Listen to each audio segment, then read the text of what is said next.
Bismillahirrahmanirrahim. Assalamualaikum warahmatullahi wabarakatuh. Alhamdulillah wassalatu wassalamu ala Rasulillah wa ala alihi wa sahbihi wa man wala wala haula wala quwwata illa billah. Ketemu lagi dengan saya Fahmi Hasan Nugroho dalam pembacaan kitab Syarah Waraqat karya Imam Jalaluddin Al-Mahalli. Pada video-video yang lalu kita sudah membahas mengenai al-am, al-khas, terus kemudian kita membahas mengenai taksis. Maka pada video kali ini kita akan membahas mengenai al-mujmal, lalu kemudian an-nas, dan kemudian al-zahir dan juga al-mu'awwal. Video ini adalah rangkaian video terakhir mengenai pembahasan tentang teori-teori kebahasaan yang dibahas di dalam usul fikih. Karena setelah video ini, pada video-video berikutnya kita akan masuk ke dalam teori-teori yang lain selain dari dalam teori kebahasaan.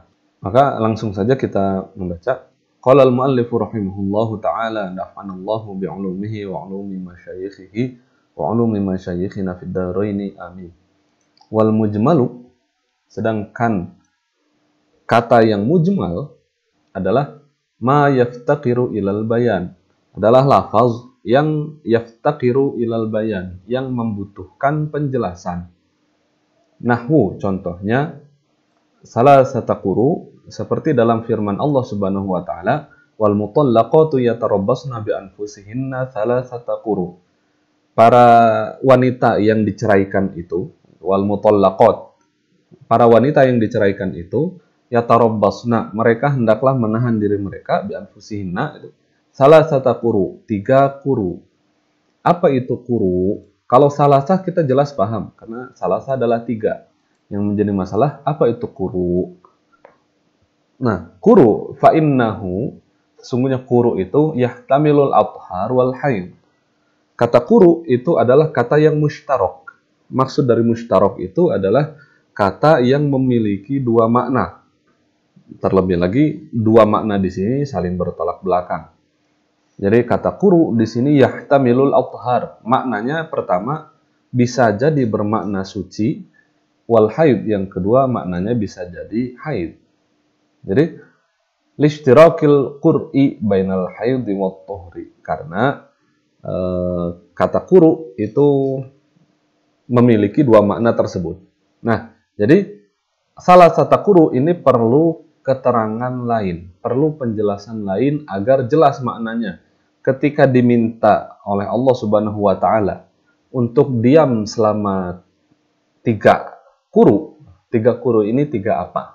3 kali haidkah atau 3 kali sucikah gitu. Karena nanti akibat hukumnya akan berbeda karena hitungannya berbeda. Meskipun nanti perbedaannya bisa selang beberapa hari, beberapa hari, ya mungkin sekitar 1 minggu atau hitungan 1 kali haid. Tapi karena kata quru ini adalah kata yang mushtarak, yang maknanya memiliki 2 makna, maka akhirnya kemudian memunculkan perbedaan pendapat. Para ulama mazhab Maliki dan juga mazhab Syafi'i menyatakan bahwasanya al-qur'u di sini adalah suci. Sedangkan mazhab Hanafi dengan mazhab Hanbali, mereka menyatakan bahwasanya al-qur'u ini adalah haid. Kalau landasannya kenapa mazhab Syafi'i menyatakan al-qur'u ini adalah suci, karena Allah Subhanahu wa taala berfirman, "Watalliquhunna li'iddatihinna." Ceraikanlah mereka di iddah mereka. Iddah itu kalau misalkan maksudnya adalah haid, maka sebenarnya kan menceraikan di masa haid itu tidak boleh. Harusnya menceraikan itu adalah di masa suci. Maka watalliquhunna li'iddatihinna itu maksudnya ceraikanlah mereka di masa suci mereka. Berarti kata qur'u di sini, salah satu qur'u ini tidak mungkin bermakna haid, namun maknanya di sini adalah suci. Ini yang dipahami, yang menjadi landasan para ulama mazhab Syafi'i dan juga mazhab Maliki yang menyatakan bahwasanya quru itu adalah suci. Itu. Lalu kemudian wal bayanu, sedangkan al bayan itu adalah ikhrajus syai'i, mengeluarkan sesuatu min haizil iskal, dari kondisi ketidakjelasan, dari kondisi ambiguitas, ila haizit tajalli, kepada kondisi yang jelas, kepada kepada kondisi yang nyata. Ai al-ittidah, at-tajalli itu al-ittidah. Ittidah itu ya kejelasan gitu. Nah, jadi itulah yang mujmal, terus kemudian ada al-mubayyan. Maka wal mubayyanu wan nas. Nah, kata al-mubayyan itu adalah nas. Nas itu apa? Akan ada penjelasannya di bawahnya. Jadi dari sini dulu kita memiliki dua kategori kata. Yang pertama adalah kata mujmal, yang kedua adalah kata mubayyan. Kata mujmal adalah kata yang tidak jelas, yang masih membutuhkan penjelasan. Sedangkan al-mubayyan itu adalah kata atau kalimat yang sudah dijelaskan, yang maknanya sudah jelas. Nah, lalu kemudian ini memiliki kata yang jelas ini pun memiliki tingkatan-tingkatan. Karena kejelasan makna dari suatu kata itu tidak dalam satu tingkatan. Maka beliau di sini membagikan kata itu kepada setidaknya dua tingkatan. Beliau berkata, wan nasu, sedangkan an-nas ini pakai tasydid. Nas itu ma la yahtamilu illa ma'nan wahidan. Adalah kata yang tidak memiliki kemungkinan lain selain satu makna. Contohnya kazaidin, seperti kata Zaid dalam kalimat ra'aitu Zaidan. Saya melihat Zaid. Ketika bilang saya melihat Zaid, kata Zaid di situ ya maksudnya adalah itu gitu. Berbeda dengan misalkan saya melihat rembulan di kelas. Maknanya rembulan ini bisa dua. Yang pertama beneran rembulan asli, berarti dia berada di kelas itu malam-malam, terus dia melihat keluar dan di luar ada rembulan. Atau yang kedua, dia melihat seseorang, emang dia bersinar, emang dia cantik, emang dia ganteng, terus kemudian dia bilang saya melihat rembulan. Nah, itu kan berarti kata rembulan di situ memiliki dua makna. Maka ini bukan termasuk ke dalam nas. Karena yang nas itu, tingkatan pertama adalah nas, itu ma la yahtamilu ila ma'nan wahidan. Yang tidak memiliki kemungkinan perbedaan atau kemungkinan makna lain selain satu makna. Itu. Wakila, ada juga definisi lain untuk nas itu adalah ma ta'wiluhu tanziluhu. Adalah kata yang mana penafsirannya itu adalah sebagaimana diturunkannya. Jadi diturunkannya seperti ini, ya udah penafsirannya seperti itu. Contohnya, Allah Subhanahu wa taala berfirman, "Fasyamu salasati ayyam." Ini bagi orang yang Orang yang melakukan haji lalu kemudian hajinya tamatu atau haji yang tamatu dan dia harusnya bayar fidyah. Nah, bukan bayar fidyah, harusnya bayar dam. Namun dia tidak memiliki biaya untuk itu. Atau tidak ada yang dibayarkan damnya. Maka Allah berfirman, "Faman lam yajid fasyamu salasati ayyam fil hajji wa sab'atin idza raja'tum." Fasyamu salasati ayyam di sini puasa 3 hari. Fa innahu bimujarradi ma yanzilu. Karena ayat tersebut bimujarradi ma yanzilu sebagaimana dia diturunkan, langsung yufhamu maknahu, maknanya langsung dipahami. Sebagaimana dia diturunkan seperti itu, ya langsung dipahami maknanya. Fasyamu salasati ayyam berarti puasa 3 hari. Kata 3 itu kan nggak mungkin bermakna lain. Kata salasah ya 3, nggak mungkin menjadi salasah artinya 4 atau 5. Tuh. Nah, kata nas ini wahwa mushtaqun min manassatil arus. Kata nas itu diambil dari istilah manassatul arus. Manassah itu adalah singgasana. Nah, manassatul arus itu adalah ini orang yang nikah mempelai. Jadi manassatul arus itu pelaminan. Nah, itulah. Wahwal kursi. Nah, itu pelaminan. Kenapa disebut seperti itu? Kenapa nas disebut menjadi digunakan istilahnya untuk kata yang paling tinggi tingkatan kejelasannya karena lirtifa'ihi ala ghairihi fi fahmi ma'nahu min ghairi tawaqqufin. Lirtifa'ihi karena dia itu lebih tinggi ala ghairihi daripada yang lain fi fahmi ma'nahu dari pemahaman maknanya min ghairi tawaqqufin tanpa perlu berhenti dulu untuk melihat ini maknanya benar atau tidak. Ini tingkatan pertama, yaitu yang mana maknanya cuma satu dan tidak memiliki kemungkinan makna yang lain. Tingkatan berikutnya adalah az-zahir. Az-zahir di sini tingkatnya di bawah dari nas. Beliau mendefinisikan mahtamala amroini. Adalah lafaz yang maknanya memungkinkan adanya dua makna. Tapi ahaduhuma azharu minal akhar. Tapi yang satu itu maknanya lebih tinggi daripada yang lain. Seperti kal asadi, seperti kata asad. Dalam perkataan ra'aitul yauma asadan. Saya hari ini melihat asad. Asad itu apa? Singa. Jadi pada hari ini saya melihat singa. Fa innahu zahirun fil hayawanil muftaris. Karena kata singa itu makna zahirnya adalah ya hewan itu, hewan singa itu gitu. Namun kenapa kata asad di sini dimasukkan ke dalam kategori zahir bukan kategori nas? Kenapa? Li'anna al-ma'na Li'anna al-ma'na al-haqiqi, karena makna hakikinya muhtamal,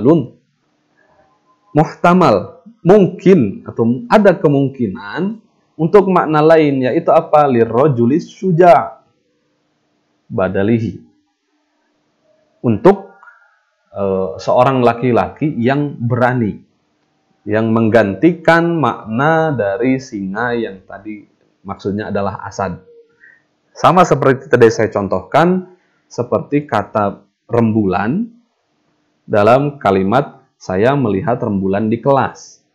Kata rembulannya bisa bermakna itu atau bisa bermakna ini, bermakna orang ini. Nah, itu tadi. Jadi di sini ada dua tingkatan. Satu yang beliau sebutkan, yang disebutkan oleh Imam Haramain Al-Juwaini. Yang pertama nas, yang kedua zahir. Lalu kemudian Imam Jalaluddin Al-Mahalli menjelaskan lagi, menambahkan penjelasan lagi. Fa in humila lafzu 'alal ma'na al-akhar, kalau misalkan lafaz tersebut dibawa kepada makna yang lain, maka summiya muawwalan, maka kata tersebut disebutnya dengan muawwal. Gitu. Jadi dari sini kita tahu bahwasannya tadi kita sudah mempelajari ada mujmal, lalu kemudian ada mubayyan, wa huwa nas, yang mubayyan itu adalah nas. Lalu kemudian ada az-zahir, lalu kemudian al-muawwal. Itu. Nah, lalu kemudian di sini beliau memberikan sedikit aturan mengenai takwil. Wa innama yu'awwalu bid-dalil. Dan kata-kata tersebut innama hanya bisa yu'awwalu ditakwilkan, dialihkan maknanya dari tadinya kemungkinan maknanya zahir kepada makna yang ghairu zahir. Jadi ditakwilkan, kan definisi takwil itu kan sorful makna an zahirihi, memalingkan makna dari yang zahir kepada yang ghairu zahir. Seperti tadi al-asad dipalingkan maknanya dari makna zahirnya adalah ini singa, lalu kemudian dipalingkan maknanya ke sini. Nah, wa innama yu'awwalu bid-dalil, dan kata itu hanya bisa ditakwilkan maknanya bidalil, hanya bisa jika ada dalilnya.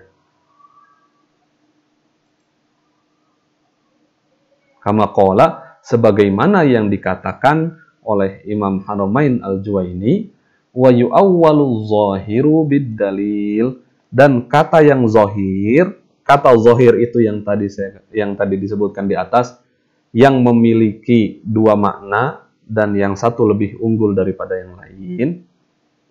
Nah, itu yu'awwalu az-zahiru bid-dalil wa yusamma zahiran bid-dalil.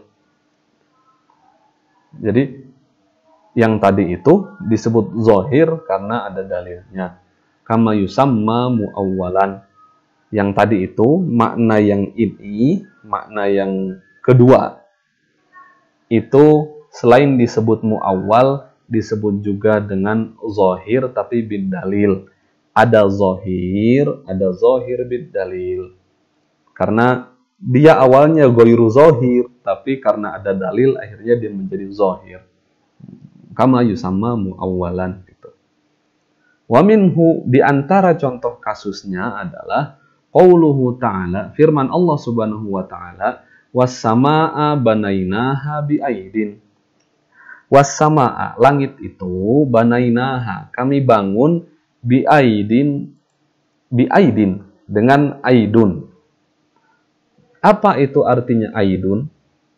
Zahiruhu, kata aid itu adalah jam'u yadin, jamak dari tangan. Jadi kalau menggunakan makna zahirnya, was-samaa'a banainaha bi'aidin, langit itu kami bangun dengan tangan-tangan. Wa dzalika muhalun fi haqqillahi ta'ala, dan tangan itu mustahil dimiliki oleh Allah Subhanahu wa taala. Karena kalau misalkan Allah Subhanahu wa taala memiliki tangan, itu nanti Allah berarti sama dengan makhluknya. Karena dalam ayat lain Allah menyatakan laisa kamitslihi syai'. Allah itu tidak mirip dengan sesuatu. Maka meskipun dikatakan Allah memiliki tangan tapi tangannya tidak seperti tangan manusia, atau bahkan sampai ada yang berlebihan sampai menyatakan monyet juga kan punya tangan tapi tangannya nggak sama seperti manusia, itu sudah terjerumus ke dalam tasybih, menyerupakan Allah dengan makhluknya. Maka para ulama Ahlus Sunnah wal Jamaah mereka berposisi di sini. Jadi kata tersebut kita tidak menggunakan makna zahirnya jika dia bertentangan dengan ayat lain, salah satunya jika dalam sifat Allah itu bertentangan dengan ayat laisa kamitslihi syai'. Allah itu tidak sama dengan apapun. Maka di antara sifat Allah Subhanahu wa taala itu adalah mukhalafatuhu lil hawadits. Allah itu berbeda dengan apapun selainnya. Tuh. Jadi, wa dzalika muhalun fi haqqillahi ta'ala fasurrifa ila ma'nal quwwah. Maka makna yad tadi digeser maknanya kepada makna yang lain, yaitu quwwah. Sebagaimana yang diriwayatkan dari Abdullah bin Abbas terhadap ayat ini. Jika kita baca tafsir Ibnu Jarir At-Tabari tentang ayat ini, kita akan menemukan salah satu penafsiran yang diriwayatkan dari Abdullah bin Abbas yang menyatakan bahwasannya was-samaa'a banainaha bi'aidin ay biquwwatin, dengan kekuatan. Itu. Nah, tadi kan dikatakan bahwasannya yu'awwalu zahiru bid-dalil. Kata yang zahir itu hanya bisa ditakwilkan, hanya bisa digeser maknanya kepada makna yang marjuh, kepada makna yang ghairu zahir dengan dalil. Dalilnya apa di sini? Di sini dalilnya adalah bid-dalilil aqliyil qati', dengan dalil akli yang pasti. Apa maksudnya? Karena Allah Subhanahu wa taala tidak menyerupai siapapun. Jika dinyatakan bahwasanya Allah itu memiliki tangan, maka nanti berarti Allah itu sama dengan makhluknya yang memiliki tangan. Kalaupun seperti itu, berarti nanti Allah membutuhkan tangan untuk membuat segala sesuatu, Allah menggunakan tangan. Maka untuk menghindari tasybih semacam ini, akhirnya penafsiran semacam ini ditinggalkan, dan hal tersebut atau ayat tadi digeserkan maknanya dari yang maknanya yad menjadi maknanya quwwah, sebagaimana yang diriwayatkan dari Abdullah bin Abbas. Pembahasan tentang ini sebenarnya contohnya itu adalah contoh dari pembahasan akidah. Namun itu ditarik ke dalam pembahasan usul fikih karena hal semacam ini juga akan muncul di dalam usul fikih. Sebagaimana yang saya sampaikan pada pertemuan pada video-video yang lalu, maksudnya karena usul fikih itu adalah metode untuk memahami dalil, maka salah satu pembahasannya adalah pembahasan tentang kebahasaan, tentang teori-teori bahasa yang sudah kita bahas dari pertemuan 1, dari video pertama dulu sampai video yang ini. Yang dibahas adalah teori-teori kebahasaan agar bagaimana dalil itu bisa difahami untuk kemudian diambil hukumnya. Gitu.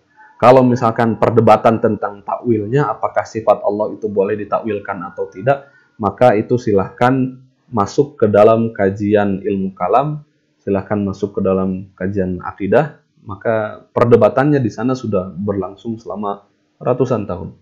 Maka kita cukupkan di sini untuk pembahasan usul fikih, karena memang dalam usul fikih teori-teori kebahasaan dibahas dengan tujuan agar kita bisa memahami dalil dan mengambil hukum dari dalil. Begitu kira-kira yang bisa kita bahas pada video kali ini. Kurang lebihnya saya mohon maaf. Assalamualaikum warahmatullahi wabarakatuh.